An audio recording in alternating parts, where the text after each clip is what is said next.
Et donc du coup notre projet c'est le podcast Et Après, donc c'est un podcast de récits de vie.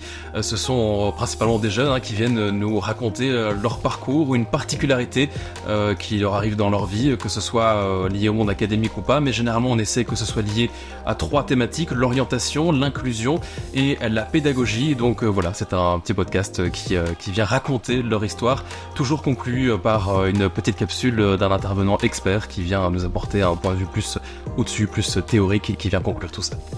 Alors, ceux qui portent le projet, c'est tout d'abord le pôle Louvain, on est en collaboration avec eux. Puis il y a aussi Olivier Poncelet de l'IAD.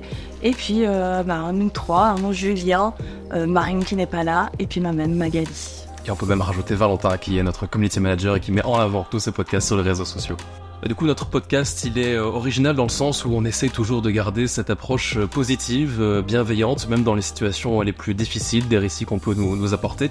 Et puis, au-delà de ça, on a aussi l'approche qui est peut-être un peu différente du monde académique, qui va généralement donner des conseils à des gens de manière générale. Nous, on essaie plutôt de faire l'inverse. On part d'une situation bien précise pour ensuite donner des conseils à d'autres personnes qui pourraient être dans le même cas, ou bien tout simplement donner des idées pour le monde académique pour la suite.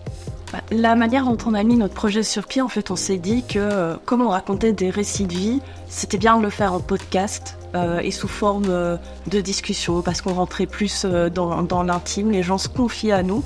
Et puis, on a aussi rajouté à la fin les experts pour se dire d'avoir un éclairage un peu plus profond sur la question et peut-être apporter des pistes de solutions pour les personnes qu'on interviewe.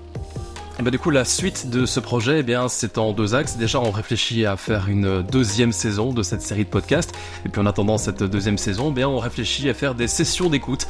Donc, ce serait faire écouter ces podcasts en groupe dans une grande salle et pour ensuite les conclure par une discussion liée à ce sujet en mode conférence.